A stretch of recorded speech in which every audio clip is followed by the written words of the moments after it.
Hello friends, welcome to SH learning YouTube channel. आज हम एक ऐसे सवाल पर गहरी चर्चा करने जा रहे हैं जो सुनने में तो बहुत सीधा लगता है, लेकिन है बहुत ही जटिल। सवाल है, भारत का नागरिक कौन है? और ये सवाल इसलिए भी जरूरी हो जाता है क्योंकि हमारे देश की बुनियाद का ये एक अहम हिस्सा है। बिल्कुल। और हाल के वर्षों में सिटीजनशिप अमेंडमेंट एक्ट 2019, जिसे हम सीएए कहते हैं, फिर नेशनल पॉपुलेशन रजिस्टर यानी एनपीआर और national register of citizens NRC, इन सब ने इस विषय को और भी चर्चा में ला दिया है। हाँ, और इन सब को समझने के लिए हमारे पास कई स्रोत है। भारतीय संविधान है, 1955 का नागरिकता अधिनियम है, और उसके बाद के जो भी संशोधन हुए हैं वो सब है। तो आज हमारा मकसद इन्हीं कानूनी प्रावधानों की एक एक परत को खोलना है, ताकि ये साफ हो सके कि भारत में नागरिकता का ये पूरा ढांचा, ये फ्रेमवर्क काम कैसे करता है। और हम ये भी देखेंगे कि ये सभी हिस्से, संविधान, कानून, संशोधन और ये रजिस्टर, ये एक दूसरे से जुड़े कैसे हैं। तो चलिए शुरुआत बिल्कुल नींव से करते हैं, यानी हमारे संविधान से। Okay, let's unpack this. तो सबसे पहले भारत का संविधान नागरिकता के बारे में कहता क्या है? देखिए, ये एक बहुत ही दिलचस्प पॉइंट है। संविधान का पार्ट 2, जिसमें आर्टिकल्स 5 से 11 है, वो नागरिकता से डील करता है। Articles 5 to 11। हाँ, पर इंटरेस्टिंग बात ये है कि ये आर्टिकल्स कोई स्थायी या बहुत डिटेल्ड कानून नहीं बनाते। इनका मुख्य काम बस एक चीज तय करना था। और वो क्या? वो ये कि 26 जनवरी 1950 को, मतलब जिस दिन हमारा संविधान लागू हुआ, ठीक उस दिन भारत का नागरिक कौन था। ये बस उस एक पल का एक स्नैपशॉट था। अच्छा, तो ये भविष्य के लिए नियम नहीं बना रहे थे, बल्कि उस वक्त की स्थिति को डिफाइन कर रहे थे। जैसे आर्टिकल 5, वो क्या कहता है? आर्टिकल 5 के तहत कोई भी व्यक्ति जो भारत में डोमिसाइल्ड था, डोमिसाइल्ड यानी जो भारत को ही अपना स्थायी घर मानता हो। बिल्कुल। तो जो डोमिसाइल था और 3 में से कोई एक शर्त पूरी करता था।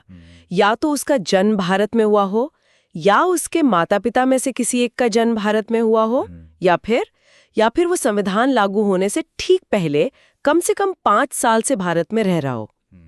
अगर ये शर्तें पूरी होती थीं तो वो भारत का नागरिक बन गया। लेकिन उस समय तो विभाजन की वजह से भी बहुत उथल-पुथल थी। बहुत से लोग यहाँ से वहाँ गए। सही कहा। और उसी असाधारण स्थिति से निपटने के लिए आर्टिकल 6 और 7 थे। आर्टिकल 6 उन लोगों के बारे में था जो पाकिस्तान से भारत आए थे। और आर्टिकल 7? वो उन लोगों के लिए था जो पहले भारत से पाकिस्तान चले गए लेकिन फिर वापस लौट आए। तो ये सब उस समय की जरूरतों के हिसाब से था। लेकिन इन द बिगर पिक्चर, इन सब में सबसे महत्वपूर्ण आर्टिकल है आर्टिकल 11। आर्टिकल 11, वो क्यों इतना महत्वपूर्ण है? चुनची आर्टिकल 11 ही वो दरवाजा है जो भविष्य के लिए खोला गया था। इसने नागरिकता से जुड़े किसी भी विषय पर कानून बनाने की पूरी शक्ति, 100% पावर संसद को दे दी। अच्छा, तो नागरिकता कैसे मिलेगी, कैसे खत्म होगी, ये सब तय करने का अधिकार संसद को मिला। एग्जैक्टली। संविधान निर्माताओं ने ये समझा कि समय बदलेगा, जरूरतें बदलेंगी, तो नागरिकता के नियम भी बदलने पड़ेंगे। इसलिए ये शक्ति उन्होंने चुनी हुई सरकार के हाथ में दे दी। और इसी शक्ति का इस्तेमाल करके फिर आगे के कानून बने। हाँ, इसी आर्टिकल 11 के कारण 1955 में नागरिकता अधिनियम, अ प्रॉपर सिटीजनशिप एक्ट बनाया गया। और वो कानून आज भी हमारे नागरिकता सिस्टम की रीढ़ है। तो चलिए अब इस 1955 के कानून पर आते हैं। ये हमारी नागरिकता की, कह सकते हैं, मुख्य किताब है। इसके तहत कोई व्यक्ति भारतीय नागरिक कैसे बन सकता है? इस एक्ट ने नागरिकता हासिल करने के कई रास्ते बताए हैं। मुख्य रूप से 5 तरीके हैं। 5 तरीके, ओके। पहला और सबसे आम तरीका है जन्म से नागरिकता, बाय बर्थ, जिसे कानूनी भाषा में जूस सॉली कहते हैं, यानी मिट्टी का अधिकार। मिट्टी का अधिकार मतलब जिसका जन्म भारत की मिट्टी पर हुआ वो भारतीय। हाँ, शुरुआत में ये सिद्धांत बहुत उदार था, बहुत ब्रॉड था। 1 जुलाई 1987 से पहले भारत की धरती पर पैदा हुआ कोई भी व्यक्ति, लिटरली कोई भी, भारत का नागरिक बन जाता था। चाहे उसके माता पिता किसी भी देश के हों। जी हाँ, चाहे उसके माता पिता किसी भी देश के नागरिक हों, इससे कोई फर्क नहीं पड़ता था। लेकिन हमारे जो स्रोत हैं वो बताते हैं कि ये हमेशा ऐसा नहीं रहा। 1987 के बाद इसमें कुछ बदलाव आया है ना? बिल्कुल। 1987 के बाद इस नियम को थोड़ा सख्त किया गया। अब सिर्फ भारत में पैदा होना काफी नहीं था। तो फिर क्या शर्त जोड़ी गई? शर्त ये जोड़ी गई कि जन्म के समय आपके माता पिता में से कम कोई एक भारतीय नागरिक होना चाहिए। अच्छा, तो यहाँ से वंश का एलिमेंट आना शुरू हुआ। यहीं से वो शिफ्ट शुरू हुआ और फिर 2004 में 3 दिसंबर 2004 के बाद ये नियम और भी सख्त कर दिया गया। और सख्त? अब क्या हुआ? अब शर्त ये हो गई कि या तो आपके दोनों माता पिता भारतीय हो, दोनों, या फिर एक भारतीय हो और दूसरा अवैध प्रवासी, मतलब इलीगल माइग्रेंट न हो। राइट। तो हम देख सकते हैं कि कैसे हम मिट्टी के अधिकार से धीरे धीरे रक्त के अधिकार यानी जो सैंग्विनिस की तरफ बढ़ते गए।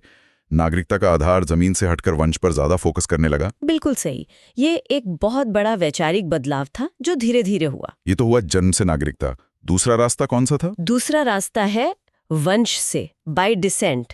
ये उन लोगों के लिए है जिनका जन्म भारत से बाहर हुआ हो लेकिन उनके माता पिता भारतीय नागरिक हो। तो ये रक्त के अधिकार का एक क्लासिक उदाहरण है। सही। तीसरा रास्ता है पंजीकरण द्वारा, बाय रजिस्ट्रेशन।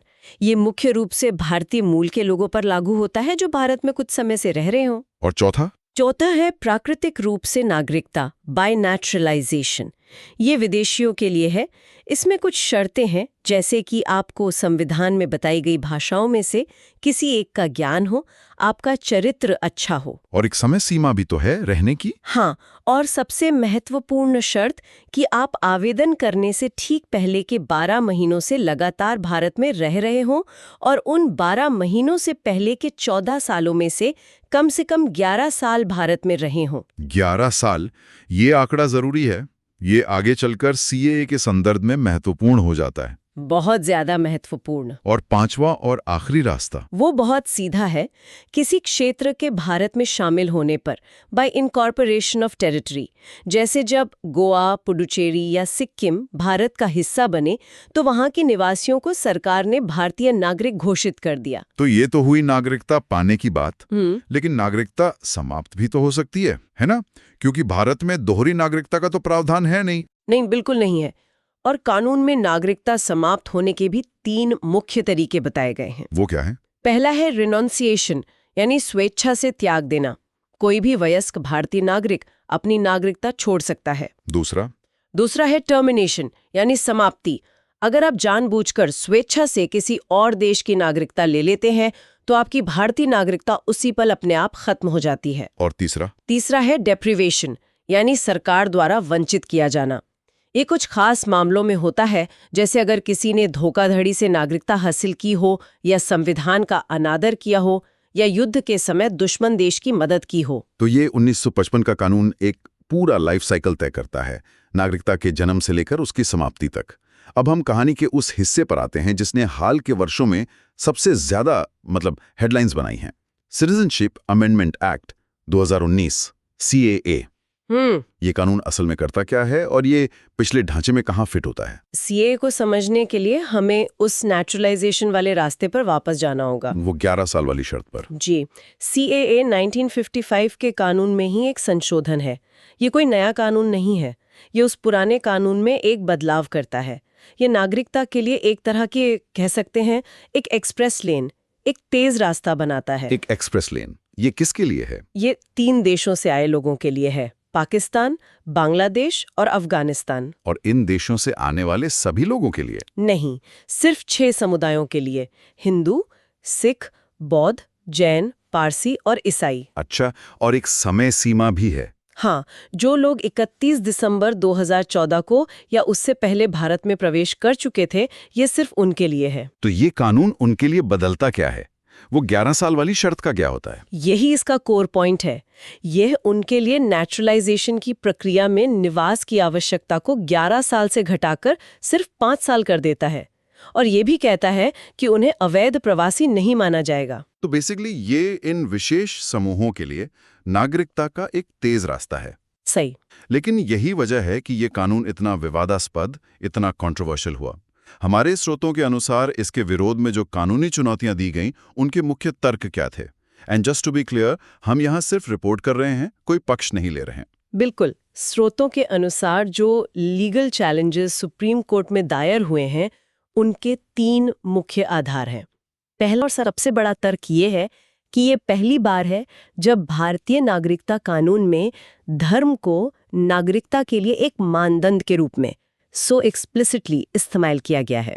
और दूसरा तर्क संविधान से जुड़ा है, आर्टिकल 14 से। हाँ, आलोचकों का तर्क है कि ये संविधान के आर्टिकल 14 का उल्लंघन कर सकता है, जो समानता के अधिकार की बात करता है, राइट टू इक्वालिटी।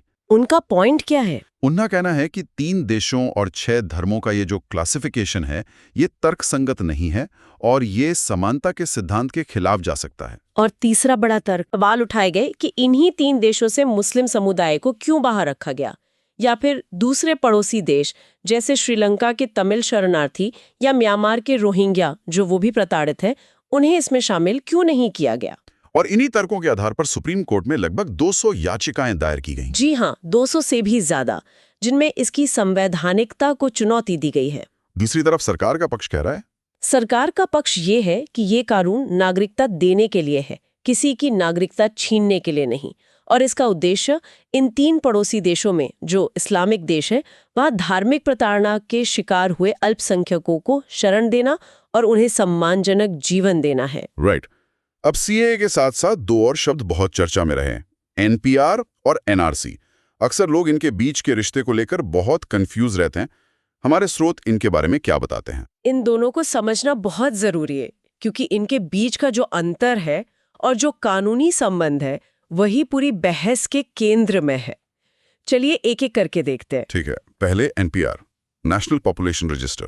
एनपीआर, जैसा कि नाम से पता चलता है, ये देश के सभी यूजुअल रेजिडेंट्स यानी सामान्य निवासियों की एक सूची है। सामान्य निवासी, इसका मतलब क्या है?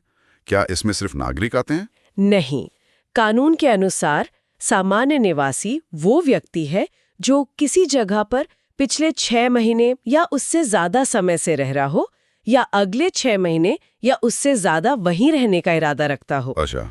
तो इसमें नागरिक और गैर नागरिक, मतलब भारत में रहने वाले विदेशी, दोनों शामिल है। ये एक तरह से देश में रहने वाले सभी लोगों की गिनती है, a head count of all residents. तो फिर एनआरसी इससे अलग कैसे है?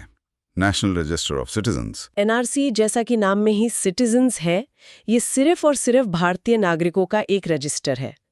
इसका मकसद देश के कानूनी नागरिकों की एक पक्की सूची तैयार करना और अवैध अप्रवासियों की पहचान करना है। और ऐसा रजिस्टर तो अब तक सिर्फ एक ही राज्य में बना है। हाँ, अब तक ऐसा एक रजिस्टर सिर्फ असम में बनाया गया है, जिसे 1951 की जनगणना के आधार पर बनाया गया था और हाल ही में सुप्रीम कोर्ट की निगरानी में अपडेट किया गया। तो फिर इन दोनों के बीच वो कानूनी जुड़ाव क्या है जिस पे इतना विवाद हुआ? अगर एनपीआर में सब हैं और एनआरसी में सिर्फ नागरिक, तो ये जुड़े कैसे हैं? This raises an important question, और ये जुड़ाव आता है सिटीजनशिप रूल्स 2003 से, 1955 के एक्ट के तहत बनाए गए नियम। ओके। इन नियमों में साफ साफ लिखा है कि देशव्यापी एनआरसी बनाने की प्रक्रिया का पहला कदम, द फर्स्ट स्टेप, एनपीआर का डेटा तैयार करना होगा। पहला कदम? हाँ। मतलब ये लीगली लिंक्ड है? हाँ, नियमों के अनुसार प्रक्रिया ये है, पहले एनपीआर के तहत सभी निवासियों का डेटा इकट्ठा किया जाएगा, फिर स्थानीय अधिकारी उस डेटा की जांच करेंगे। और जांच के बाद वो एक संदिग्ध नागरिकों की सूची बनाएंगे। उन लोगों को फिर अपनी नागरिकता साबित करने का मौका दिया जाएगा, और इस पूरी प्रक्रिया के बाद जो फाइनल लिस्ट बनेगी वो होगी भारतीय नागरिकों का स्थानीय रजिस्टर। और यही स्थानीय रजिस्टर मिलकर देश का एनआरसी बनेगा? बिल्कुल, यही सब स्थानीय रजिस्टर मिलकर national register of Indian citizens यानी एनआरसी का आधार बनेंगे। तो कानूनी तौर पर NPR is the first step towards NRC. लेकिन सरकार की तरफ से तो ये भी कहा गया है कि फिलहाल एनपीआर और एनआरसी 2 अलग-अलग प्रक्रियाएं हैं। हाँ, और यही वो पॉइंट है जहां एक तनाव है। कानूनी तौर पर 2003 के नियम एनपीआर को एनआरसी से जोड़ते हैं, लेकिन राजनीतिक स्तर पर सरकार ने कई बार ये आश्वासन दिया है कि फिलहाल दोनों अलग हैं और एनपीआर डेटा को एनआरसी के लिए इस्तेमाल करने का कोई निर्णय नहीं लिया गया है। तो एक तरफ कानूनी प्रावधान है और दूसरी तरफ राजनीतिक आश्वासन, और इसी के बीच चिंताएं और बहस मौजूद हैं। सही कहा। तो what does this all mean? अगर हम इस पूरी तस्वीर को एक साथ देखें, हमारे पास संविधान है, 1955 का कानून है, सीएए संशोधन है और एनपीआर एनआरसी जैसे रजिस्टर हैं। ये सब मिलकर भारतीय नागरिकता की पूरी तस्वीर कैसे बनाते हैं? इसे एक मल्टी स्टोरी बिल्डिंग की तरह समझ सकते हैं। एक इमारत की तरह।